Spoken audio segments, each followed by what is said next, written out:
നമസ്തേ. കഥകളതിസാഗരത്തിലേക്ക് സ്വാഗതം. ഇന്നത്തെ കഥ കാളയുടെ പക. പക എന്ന് പറഞ്ഞാൽ എന്താ? ഒരു വൈരാഗ്യം. എനിക്ക് ഇങ്ങോട്ട് ഒന്ന് തന്നാൽ ഞാൻ 9 കൊട്ടിച്ച് എപ്പോഴെങ്കിലും ഞാൻ താപ്പ് നോക്കി നിനക്കും തരും തിരിച്ച്. അങ്ങനെ തിരിച്ചടിക്കണം. നമ്മളെ ഇങ്ങോട്ട് എന്തെങ്കിലും ചെറിയ ഉപദ്രവം ചെയ്താൽ അങ്ങോട്ട് തിരിച്ച് കാത്തിരുന്ന് തരം കിട്ടുമ്പോൾ ഉപദ്രവിക്കുന്ന രീതിയിലുള്ള ആ സ്വഭാവ വിശേഷത്തിനാണ് പക എന്ന് പറയുന്നത്. ആനപ്പക എന്ന് കേട്ടിട്ടുണ്ടോ? ആനകൾ ഭയങ്കര ഓർമ്മശക്തിയുള്ള മൃഗങ്ങളെന്നാണ് പറയണത്.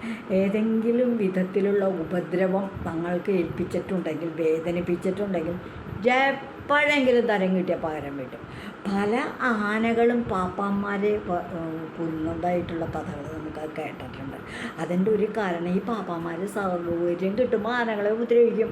ആവന്മാരും താപ്പ് നോക്കി നിൽക്കും. തരത്തിന് കിട്ടുമ്പോൾ പാപ്പാനെ എടുത്തിട്ടൊരൊറ്റേറ തുമ്പിക്ക് പിടിച്ച് വലിച്ചൊരേറ്, ഇല്ലെങ്കിൽ കൊമ്പിനെ അങ്ങോട്ട് കുത്തും. അങ്ങനെ ആനപ്പകയുണ്ട്.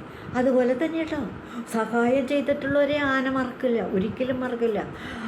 അങ്ങനെ ഒരാനയുടെ കഥ ഞാനിപ്പോൾ ഇനി ഒരു സന്ദർഭത്തിൽ ആനകളുടെ കഥകൾ പറഞ്ഞു തരാം കേട്ടോ. കവളപ്പാറക്കൊമ്പൻ എന്ന് പറഞ്ഞിട്ടൊരു ആനയുണ്ട്, ഗംഭീര ആനയാണ്. അതിൻ്റെ കഥയിൽ ഒരു സൽക്കർമ്മങ്ങൾ മറക്കാത്തൊരാനയാണ്. ഒരുപാട് കാര്യങ്ങളുണ്ട് ആനയുടെ ജീവിതത്തിൽ. അത് ഞാൻ പിന്നൊരിക്കൽ പറയാം. ഇപ്പം നമ്മൾ കാളപ്പകയാണ്. ഇതൊരു കാളയുടെ കാളയുടെ പക. ഇത് നടന്ന കഥയാണ് കേട്ടോ. മധ്യപ്രദേശിൽ സാഗർ എന്ന് പേരുള്ള ഒരു സ്ഥലമുണ്ട്, ഒരു ജില്ല. ആ ജില്ലയിൽ, സാഗർ ജില്ലയിൽ ഒരു പ്രജാപതി എന്ന് പറയുന്നത് ഒരു സമുദായത്തിൻ്റെ പേരാണ്. അദ്ദേഹത്തിൻ്റെ ശരിക്കുള്ള ഒരു പേര്, ആ പേരിനോട് ചേർന്നിട്ടാണ് അദ്ദേഹം പറയുക. അദ്ദേഹത്തിന് തൻ്റെ ഒരു കുടിലിൻ്റെ അടുത്തിരുന്ന് ചായ കുടിക്കുകയായിരുന്നു. ഭൂപ് പ്രജാപതി, ഭൂപ് നാരായൺ പ്രജാപതി എന്നാണ് അയാളുടെ ശരിക്കും പേര്. അവിടത്തേക്ക് പേരങ്ങനെ ഭൂപ് പ്രജാപതി എന്ന് അദ്ദേഹത്തെ വിളിക്കും. അദ്ദേഹം തൻ്റെ ഒരു കുടിൽ, അത്ര വലിയ വീടൊന്നുമല്ല കേട്ടോ, എന്നാലും ഒരു സാമാന്യം ഭേദപ്പെട്ടൊരു വീട്. അതിൻ്റെ മുൻപിൽ അവിടങ്ങളിൽ വടക്കേ ഇന്ത്യയിലൊക്കെ എങ്ങനെയാണെന്ന് വെച്ചാൽ എല്ലാ വീടിൻ്റെയും മുൻവശത്തായിട്ട് ഈ ചകിരി ഇങ്ങനെ പാവി കെട്ടിയിട്ടുള്ളൊരു കട്ടിലിട്ടിട്ടുണ്ടാവുക. ആ ചകിരി കട്ടിലാണ് സാധാരണയായിട്ട് വിശ്രമിക്കുക. ആ വിശ്രമിച്ച് അവിടെ ഇരുന്ന് ചായ കുടിച്ചുകൊണ്ടിരിക്കുകയായിരുന്നു. ആ ചായ കുടിച്ചുകൊണ്ടിരിക്കുമ്പോൾ എവിടെ നിന്നാണെന്നറിയില്ല, വഴിയിൽ കൂടെ ഓടി അലച്ചിങ്ങനെ കുളമ്പടി ശബ്ദം കേൾക്കാം. കുളമ്പെന്ന് വെച്ചാൽ ഈ കാളയുടെ അടിവശത്തുള്ള, കാലിൻ്റെ അടിവശത്തിൻ്റെ കറുത്തിട്ടുള്ള ഭാഗം, അതിനാണ് കുളമ്പ് എന്ന് പറയുക. അതിങ്ങനെ നല്ല കട്ടിയിലുള്ളത്, ഏത് കല്ലിലും മുള്ളിലും ഒക്കെ ചവിട്ടി ഇങ്ങനെ ടക്ക് ടക്ക് ടക്ക് ശബ്ദം കേൾക്കാം. ആ കുളമ്പടി ശബ്ദം കേട്ട് ഇതെന്താ, എവിടെ എന്താ ഈ ഓടി വരണേ എന്നിങ്ങനെ വിചാരിക്കുമ്പോഴേക്കും ഓട്ടി അലച്ചൊരു കാള അങ്ങോട്ട് വന്ന് ഈ പ്രജാപതിയെ അങ്ങോട്ട് തട്ടി മറച്ചിട്ടങ്ങോട്ട് തട്ടി താഴ്ത്തക്കാട്ട്. അതും കഴിഞ്ഞ് കാള, അയാൾ വേഗം എണീറ്റ് ഓട്ടി വീടിനകത്തേക്ക് ഓടാൻ പോയി. പിന്നാലെ കാളയും ഓടി ചെന്നു. അവിടെ ചെന്നിട്ട് ഒന്നുകൂടെ കുത്തി തട്ടി മറിച്ചിട്ടു. എന്തിനും പറയണം, മാരകമായ പരിക്കേൽപ്പിച്ചിട്ട് കാള ഓടിപ്പോയി. ആൾക്കാരൊക്കെ ഓടിക്കൂടി. ഈ പാഞ്ഞു വരുന്ന കാളയെ കണ്ടപ്പോൾ തന്നെ ഇത് എവിടേക്കാണ് പോകണമെന്ന് നോക്കി വന്നത്. അങ്ങനെ പിന്നാലെ വന്ന് പ്രജാപതിയുടെ വീട്ടിലെത്തിയപ്പോൾ എന്താ, പ്രജാപതി കാളയുടെ ആക്രമണത്തിൽ പരിക്കേറ്റ് വളരെ ദയനീയാവസ്ഥയിലാണ്. എല്ലാവരും കൂടി അപ്പോഴത്തേക്കും വണ്ടിയൊക്കെ വിളിച്ച് അയാളെ കൊണ്ടുപോയി ആസ്പത്രിയിൽ ചെന്ന് ഡോക്ടർമാർ അദ്ദേഹത്തെയൊക്കെ പരിശോധിച്ചു. എന്നൊക്കെ മുറിവ് പറ്റിയിട്ടുണ്ട് എന്താണെന്ന് നോക്കാം. അപ്പോൾ ധാരാളം ആളുകൾ ചുറ്റും വന്ന് കൂടി നിൽക്കുന്നുണ്ട്. ആ കൂടി നിൽക്കണതിൻ്റെ അടുത്ത് അവിടെ ചെന്നപ്പോഴല്ലേ ആൾക്കാർ ഞെട്ടിപ്പോയത്. ഈ കുത്തിമറിച്ചിട്ട കാളയുണ്ട് അവിടെ ആസ്പത്രിയിൽ. ഇദ്ദേഹത്തിനെ കിടത്തി, പ്രജാപതിയെ കിടത്തണം. എൻ്റെ അടുത്ത് ഈ കാളയും വന്ന് നിൽക്കുന്നു.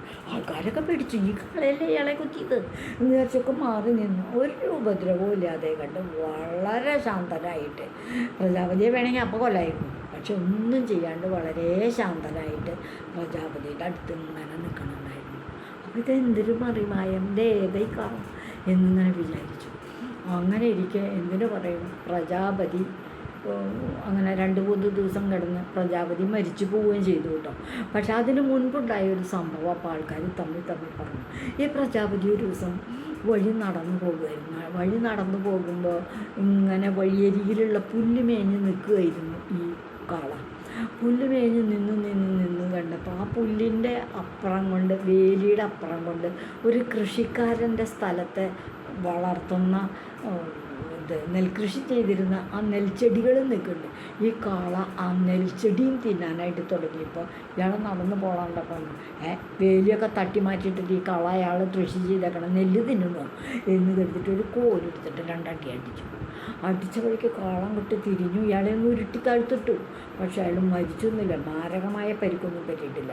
അങ്ങനൊരു സംഭവം നടന്നിട്ടുണ്ട്. അപ്പം കാളയാളെ നോക്കി വെച്ചിട്ടുണ്ട്. അതൊക്കെ കഴിഞ്ഞ് കുറേ നാൾ കഴിഞ്ഞ് കുറച്ച് ദിവസമൊക്കെ ഈ പ്രജാപതി അന്നും ആസ്പത്രിയിൽ കിടന്നു. ആളൊക്കെ ഏതാണ്ട് നടുവിന് വിലക്കൊക്കെ പറ്റി, കയ്യും കാലും ആ വീഴ്ചയിൽ കയ്യിനും കാലിലും ഏതാണ്ട് പറ്റി കുറച്ച് ദിവസം ആസ്പത്രിയിൽ കിടന്നു. സുഖമായിട്ട് തിരിച്ച് വീട്ടിൽ വരികയും ചെയ്തു. പക്ഷേ അന്ന് ഈ കാളെ ഉപദ്രവിച്ചിട്ടുണ്ട്. അതിൻ്റെ പക വീട്ടിയത് കുറേ നാളുകൾ കഴിഞ്ഞിട്ടാണ് ഇയാളെ. ആ പക വീട്ടലിൽ കാള പൂരമാക്കി. എന്തിനു പറയുന്നു, പ്രജാപതിയുടെ പണി അങ്ങോട്ട് കഴിഞ്ഞു.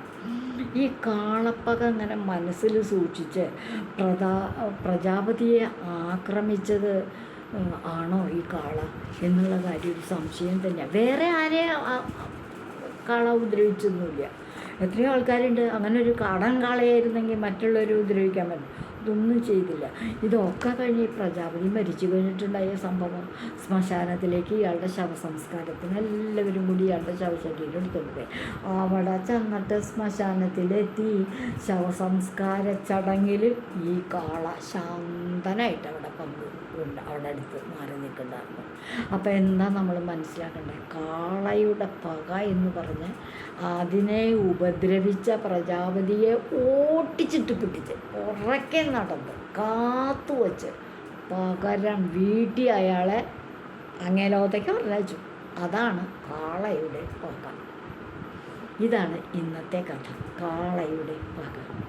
ഇതുവഴി വന്നാലും ഇത്തിരി നേരമിരുന്നാലും കഥകൾ കേട്ടാലും കളിയായി പറയും കഥയാണേ, കാര്യം പറയും കഥയാണേ. നന്ദി.